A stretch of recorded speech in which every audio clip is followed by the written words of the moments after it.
পঞ্চদশ সংশোধনীর যে বিধান বাতিল করা হয়েছে,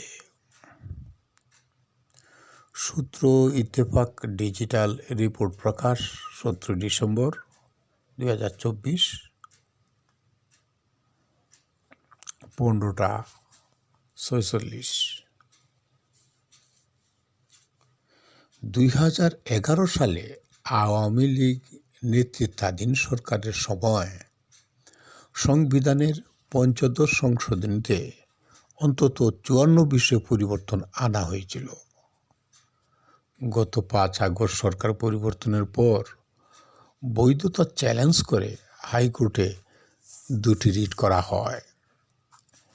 সেই রিটে জারি করা রুলের রায়ে কয়েকটি বিধানকে মঙ্গলবার 17 ডিসেম্বর বাতিল করেছেন বিচারপতি ফারাহ মাহবুব ও বিচারপতি দেবাশিস রায়চৌধুরীর হাইকোর্ট বেঞ্চ। তবে বাকি বিধানগুলোর বিশেষ সিদ্ধান্ত নেওয়ার ভার পরবর্তী সংসদের ওপর ছেড়ে দেওয়া হয়েছে।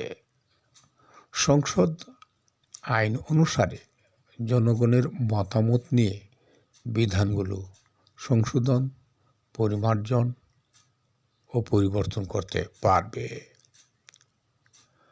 ডক্টর বদিউল আলম মজুমদার সহ 5 আবেদনকারীর আইনজীবী ডক্টর শরীফ ভূঁইয়া বলেন,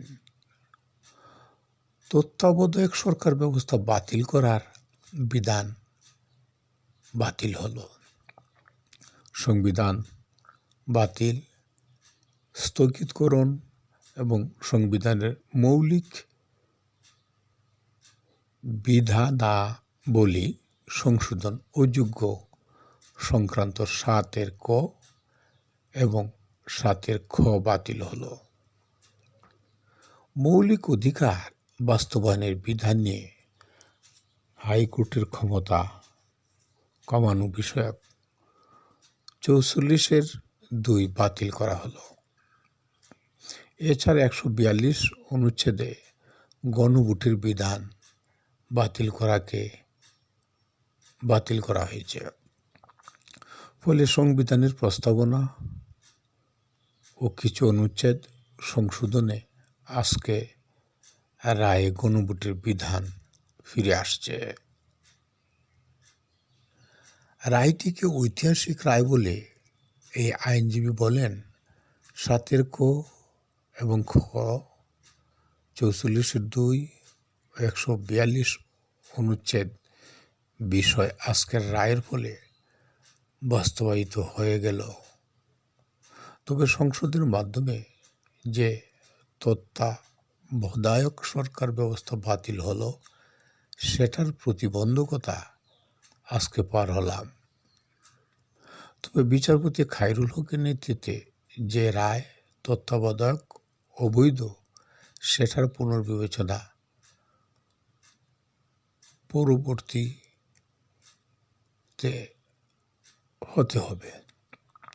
ব্যবস্থাটা ফিরে আসার জন্য সেটা জানুয়ারির 3য় সপ্তাহে শুনানি হবে। যদি রিভিউ আমাদের পক্ষে আসে, তাহলে তত্ত্বাবধায়ক ব্যবস্থা ফিরবে। 2011 সালে আওয়ামী লীগ নেতৃত্বাধীন সরকারের সময় সংবিধানের পঞ্চদশ সংশোধনীতে অন্তত 54 বিষয় পরিবর্তন আনা হয়েছিল।